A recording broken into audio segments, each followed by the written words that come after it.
जवान नमस्कार, आप देख रहे हैं द आवाज न्यूज। और आज अड़गोड़ा थाना में निशा भगत के खिलाफ एफआईआर दर्ज किया गया है। यहाँ पे कुछ महिलाएं आई हुई है। किस बात को लेकर के एफआईआर दर्ज किया गया है, इन सीधे जुड़ेंगे और बातचीत करेंगे। क्या चीज को लेकर के आज आप लोगों ने निशा भगत के खिलाफ एफआईआर किया?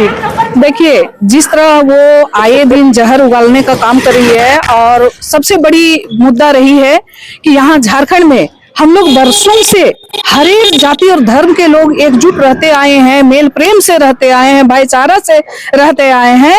वो कुछ 6 महीनों से वो ये एकता को भंग करने का कोशिश जो कर रही है, वो हम आदिवासी समुदाय के लिए कतई बर्दाश्त के बाहर हो रहा है। अब जब आपको कोई भी चीज का विरोध करना है तो उसके लिए आप नियमित विरोध कीजिए, उसका सपोर्ट हम भी करते हैं।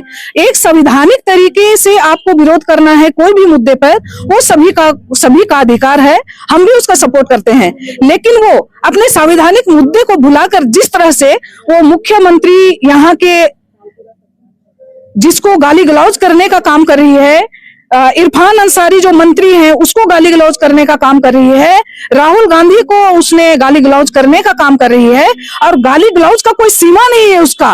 वो उनका जो शब्द है वो बिल्कुल अशोभनीय और बर्दाश्त करने के लायक नहीं है। उनका कहना है दलाल प्रवृत्ति के। दलाल प्रवृत्ति के कौन होते हैं, उनको पता होना चाहिए कि दलाल प्रवृत्ति कौन होता है। तो इस तरह कोई भी संवैधानिक पद पे बैठा हुआ है, उनके लिए आप इस तरह का अभद्र व्यवहार, आप अभद्र शब्द का प्रयोग कर रही हैं, वो कतई हम बर्दाश्त नहीं करेंगे। हम यहाँ पर इसलिए यहाँ उपस्थित है कि हम प्रशासन से मांग किए हैं कि उनको 24 घंटे के अंदर उनको अरेस्ट करना चाहिए।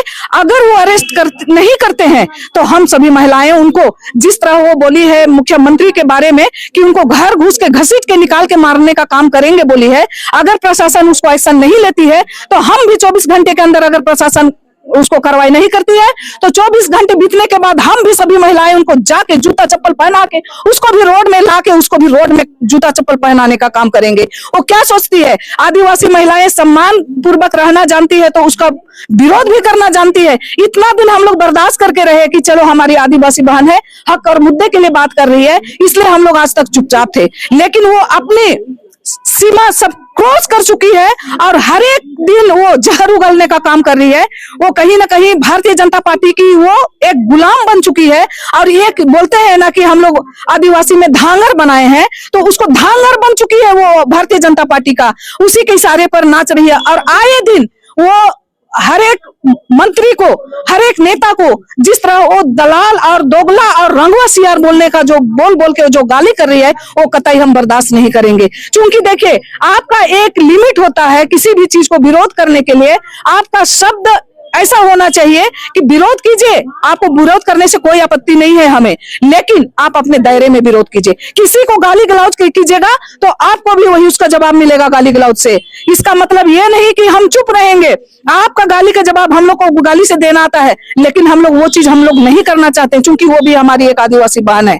लेकिन वो जिस तरह से अपना लिमिट क्रॉस कर चुकी है, वो तो अब बर्दाश्त के बाहर हो चुका है। जब बोलते हैं ना, जब सर से पानी ऊपर उठता है तो उसके लिए एक्शन करना पड़ता है। तो हम उसको चेताना चाहते हैं, अगर अभी भी वो अपने शब्दों में संयमता नहीं रखेगी तो हम भी उसी का जवाब, हम उसी के तरीके से जवाब देंगे।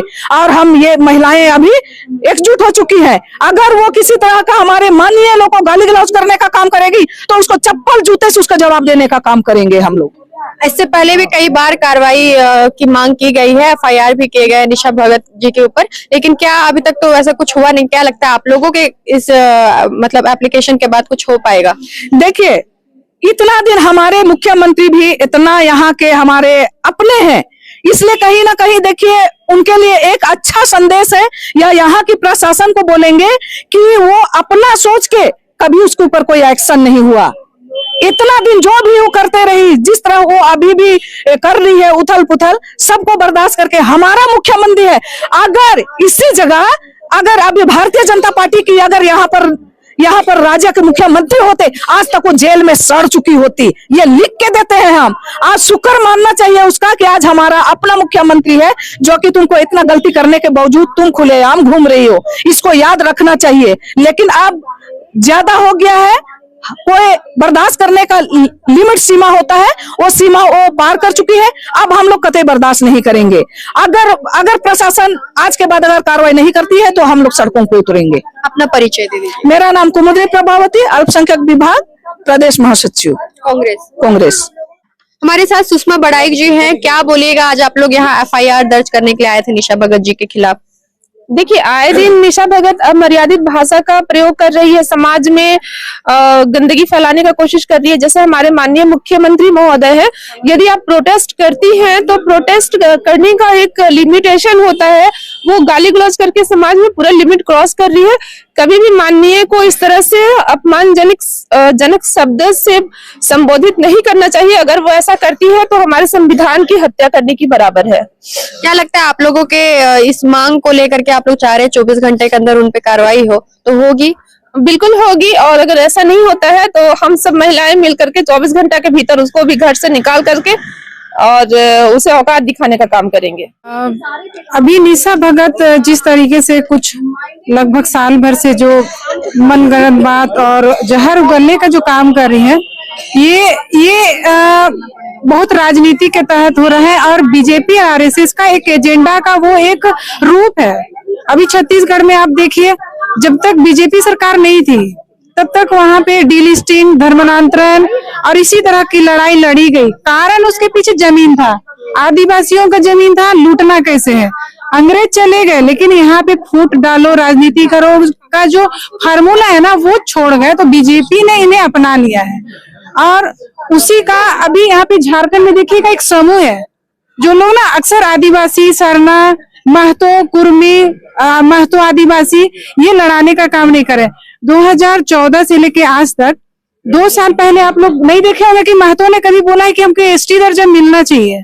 लेकिन अभी कुछ सालों से कुछ लोगों के द्वारा, कुछ लोगों के गलत मंसूबा के कारण उन लोग अभी महतो लोग बोल रहे कि हमें आदिवासी का दर्जा चाहिए।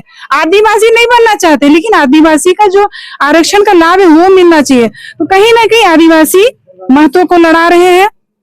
सरना और क्रिश्चियन लोग के बीच में डीलिस्टिंग का मुद्दा, धर्मांतरण का मुद्दा, ये मुद्दा को लेकर आके लड़ाने का काम करें। इसके लिए एक सिंडिकेट चल रहा है और उसका मुखिया लोग हैं आरएसएस, बीजेपी के बड़े बड़े लोग।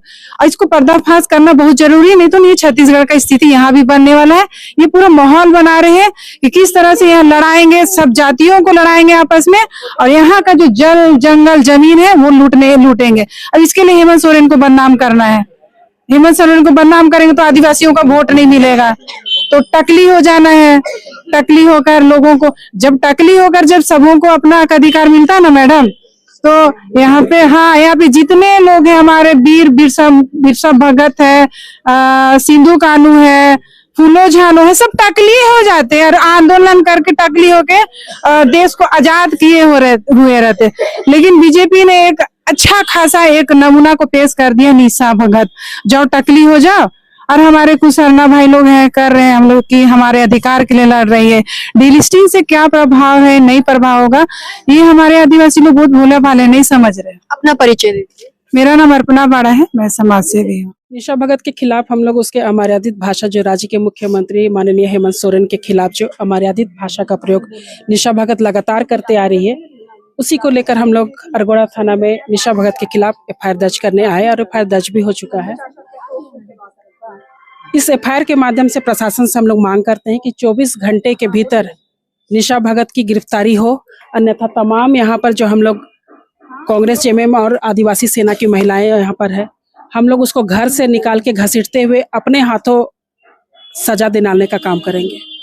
अपना परिचय दीजिए। अंशु लकड़ा, झारखंड मुक्ति मोर्चा, जिला पूर्व। तो तमाम यहाँ पे मतलब कांग्रेस से, जेएमएम से, सभी जगह से महिलाएं आई हुई थी और आज एफआईआर दर्ज कर लिया गया है निशा भगत जी के खिलाफ। और इन लोगों की मांग है कि 24 घंटे के अंदर उन्हें गिरफ्तारी की जाए, अदरवाइज ये लोग फिर अपने तरीके से उन पे कार्रवाई करेंगे। फिलहाल के लिए शुक्रिया और आप देखते रहे द आवाज न्यूज।